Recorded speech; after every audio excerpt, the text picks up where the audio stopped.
digestion. Find those free plants that are easy to integrate in your life. The second thing I would say is do a little research. Find an herbalist that you feel comfortable with, whether it's me, Sara-Chana, or someone else. Read a little bit of their research, their approach to, and I don't even want to use the word healing. My thought is how we can feel as balanced as we can in this crazy world. And my third advice is to always ask a lot of questions to your doctor when you do need a doctor, meaning write out a very clear list. So when I go to a doctor or take a child to a doctor, I say before we begin, I have 7 questions about the challenge I'm going through. Are you able to let me go through my list? And if he says, I don't have the time, then I'm walking out of there.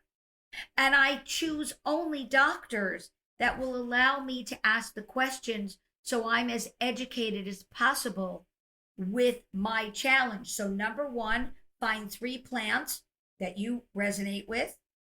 Number 2 is find 1 or 2 people, because it's hard to get information. You read this article online, that article on Instagram. It's very hard. Find 1 or 2 or 3 people you feel you like where they're at, and make sure your doctor in the conventional world is one that will allow you, instead of 6 minutes, maybe 10 minutes to ask those questions, get those answers.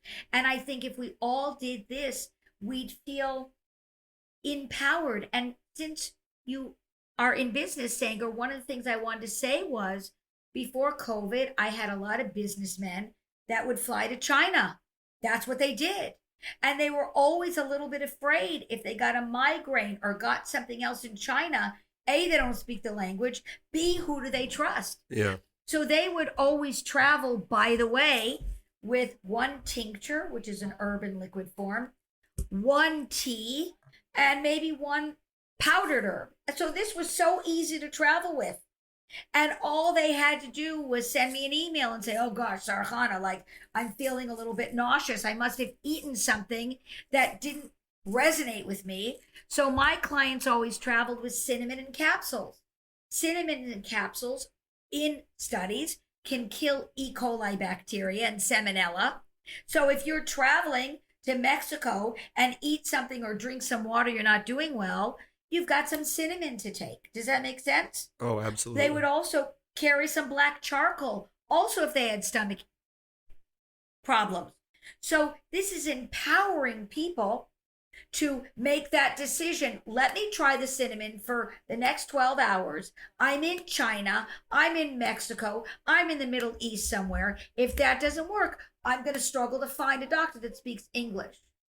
So for me, in decision making, having tools to explore is vitally important to giving people strength, empower them to make decisions, and let them feel more confident as they go through our lives. You know, I didn't think that I had ever tried any homeopathic remedies or any herbalist remedies, but then I looked literally right behind me on my desk, and I remembered that one of my employees saw me sneezing one day, and she ordered this Texas cedar fever drop thing, and I picked it up because it looked like what you were holding when you showed what your clients travel with, and it says right on the front, homeopathic. So I guess I'm an adopter and a believer. Yeah. And that's so easy to travel with. Your listeners can't see it, but you can stick it in your pocket, in your backpack. Oh yeah, it's smaller than a pill bottle. And it's something that you can try right away. And so that's what I like to encourage your listeners to understand, that when you work with a educated herbalist, someone who really has done her homework and gotten the education, we're not against going to the doctor when we need it. It's just, what can we do if we're kind of in between? If you have 105 fever and you're vomiting profusely, obviously go to the emergency room.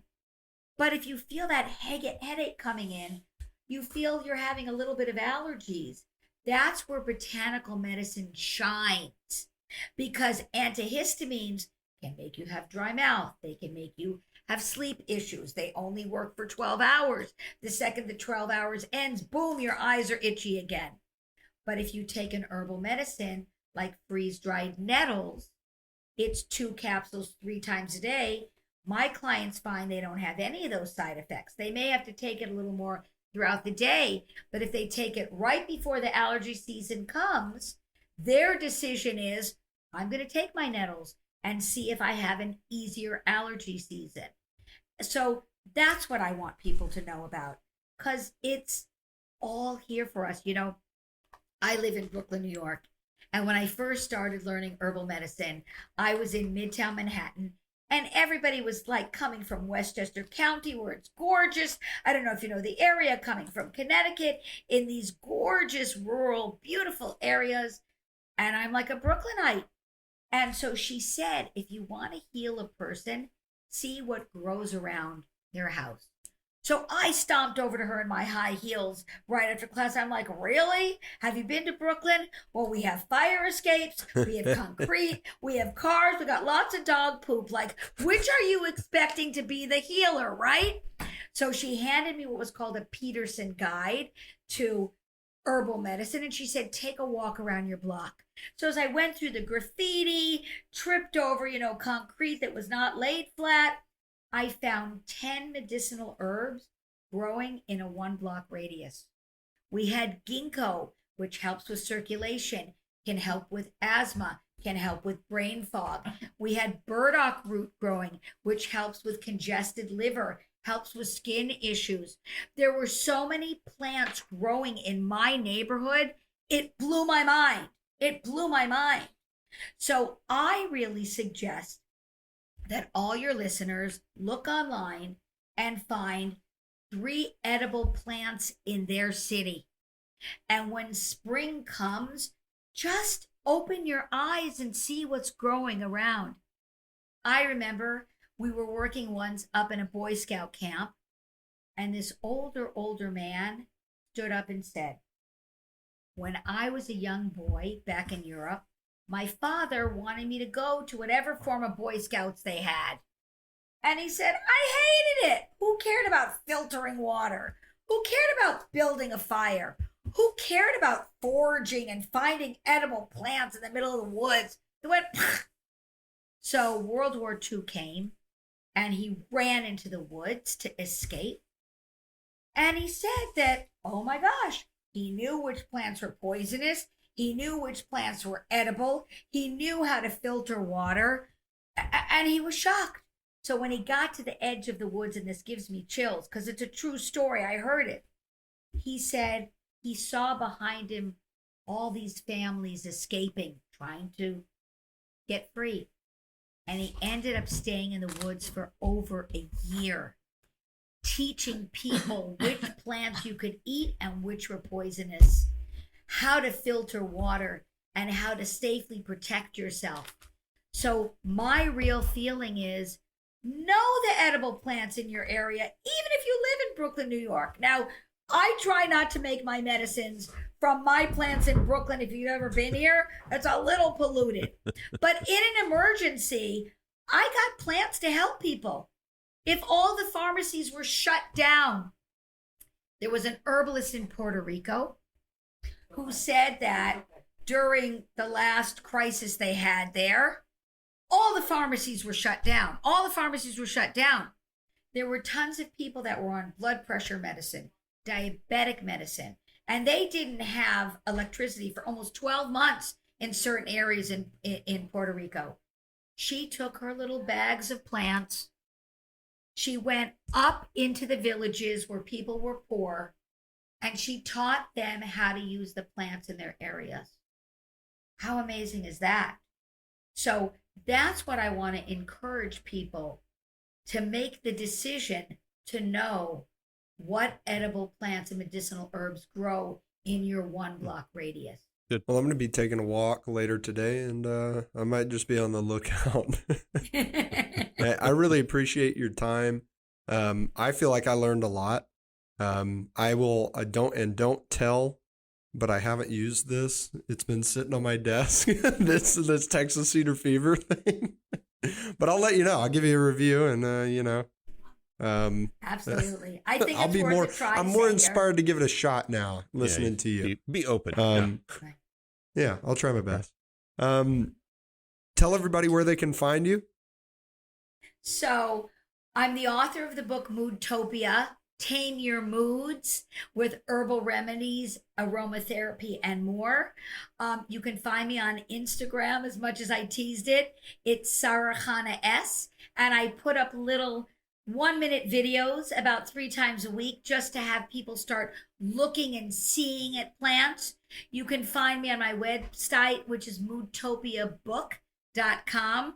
And you can order my book and have me in your living room and hang out with me. And you can email me and send me messages, and myself or my office staff will get back to you. And we just want to empower people to have the ability to make well-educated decisions for them, their loved ones, and their families. Love it.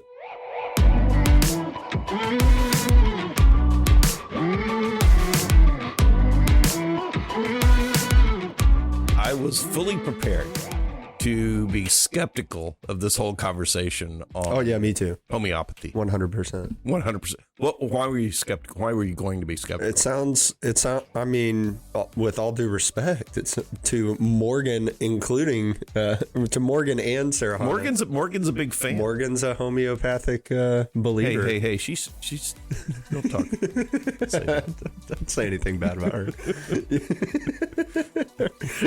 Truthfully, her sexuality is none of our business, but she does, believe in alternative medicine. Right. And it sounds like some hippy-dippy nonsense. Well, if you don't know anything, I think you don't know anything, it sounds ridiculous. I think there's some of that out there, and I think that's the problem, is that there is some of that stuff out there that is just complete garbage. Yeah. And it taints the whole topic, and there's some stuff that actually can be effective, but I think it gets painted with a broad brush. And so I think that probably gives you that negative attitude. Yeah. Like for me, medicine is something that I really use as a last resort anyway. And when it comes, why do you do that? You make a decision to hold out on medical treatment until you're just it's like a life or death situation. Why do you do that? Well, because there's a lot of them have really uncomfortable negative consequences. A lot of them have side effects. You ever seen a pharmaceutical ad on television? They buy a 60-second spot, and 30 seconds of it is the side effects. That's fair. I mean, and nobody wants to talk to you about that. Right. Nobody ever does talk to you about that. I've had some bad experiences with medicine in the past. A lot of medicine that is overused has terrible consequences, like ibuprofen. What are the terrible consequences? If you use ibuprofen like daily, like a lot of people do, you're just ruining your liver. Well, who's using that daily? Lots of people. Really? Yes. Okay. I would challenge you, walk down the office and just like go down the hallway and just kind of grab your forehead. Okay. Don't even say anything and just kind of like, maybe take some sighs of relief. You're right. Or sighs of, exasperation. 100% of the women are going to have ibuprofen in their purse. They're going to offer it to you as well. Drug dealers. Yeah. Drug pushing women. Yeah. First one's free. Yeah. They're gonna get you hooked. And they're gonna really put some pressure on you to take it. Oh, that's true. They're gonna, not only are they gonna suggest it, they're gonna offer it, and they're gonna put pressure on you to take it. It's not even good enough to just hand it to you. Right. Right. And it's not even good enough to hand it to you because they know that you're not gonna take it. So, but that comes from... Guys will never pressure you to take medicine or get medical treatment. They're not even going to suggest it to you. They're just, oh, hey, man, hey, maybe quit being a little baby about your headache. If you bring it up, you're just asking for the ridicule. So I think that comes from a place from women where they want to nurture and be helpful, and they want you to feel better. That's good. So it's not so much that women push this ibuprofen, it's that our culture pushes it. And so they think, if I'm going to help Sean out with his headache, I should offer him ibuprofen.